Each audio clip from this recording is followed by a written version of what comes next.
question. And this is on schools as a reflection of the community, which is sort of a phrase that I've coined. So you've spent a lot of time, I see you often, volunteering in our Title I schools. So you know the struggles firsthand. Year after year, the elementary schools that pull straight from the neighborhoods in District 5 end up with D or F grades. And you can track that back for 10, maybe 20 years, sometimes bumping up to a C, but it never really lasts. Those grades often feel like a direct reflection of the challenges that those families are facing in the community. Meanwhile, in more affluent areas, the opposite is true.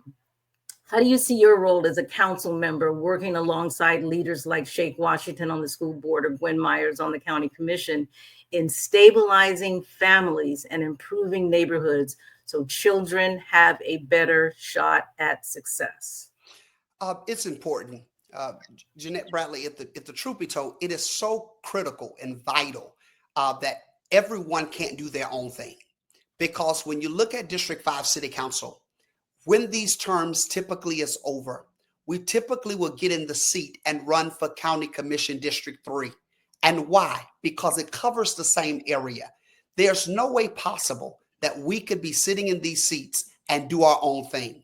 I most definitely will reach out and have those conversations with not only Shake Washington as the school board and Gwen Myers, but those at-large commissioners and at-large school board members at the table to say, hey, what can we do? Because we understood, and being involved and being a part of it, then you take it personal. What we do understand is a failing school typically reflects a failing community. And so when we really look at that and look at the struggles of our everyday parents, you really can't fight for what you cannot encounter, what you've never encountered. When I've been at these schools, and I know you've experienced it, being at Edison and different schools in our district, when I'm at these schools, I've watched our elementary kids get from school at the end of the day, get on the city bus, go all the way to Kennedy, get off the bus at Kennedy, walk into McDonald's and sit there to 11:30 at night, waiting on mom to get from work because she's working at McDonald's and she can't call out from work. She's working 2 and 3 jobs. We don't have the parent involvement, but why? These mothers is trying to make sure the lights stay on and the roof is over their kids' head.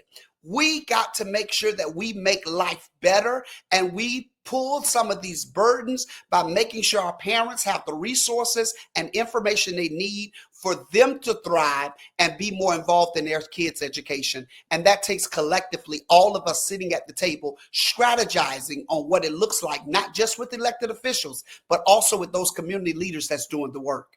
What does that look like in your role as Tampa City Council member? How, what kind of policies, what do you think you would do in that role to assist those stabilizing those families? I think, and I want to be clear when I say this, and I don't want anyone to misunderstand me. Some things, Miss Bradley, don't need policy. Some things just need passion. Some things need compassion. What that looks like for me is sitting with those elected officials, having the conversation to see what's needed to be done and see what each one of us have the ability to do in our capacity, because it's going to be a collective effort. And perhaps it may be something that we want to get done, but only the school board, Shake Washington, can do that. And perhaps it may be only Gwen Myers in the county can do that.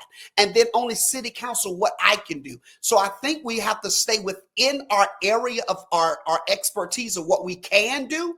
But at the end of the day, when it comes down to affordable housing, when it comes down to making sure that we are making it accessible to families to be able to live in the areas where they are trying to work and trying to make sure that their kids get a good education, I think those things is very important. And I would do whatever it takes to make sure that we can stabilize our families, because the real issue is we got children that is going to 3 and 4 schools, even in elementary. They're moving, eviction, or put out. It's no stability, and the child have to do what? Go from one school to another school to another school. And if you've never encountered it personally, where I can talk from a family member perspective, where you can look at a 9th grader and they done been in 8 schools in the process from in the elementary to middle school, then you don't understand the red flags and how important, how crucial it is to bring some stability to these families. So, and Mona, we do have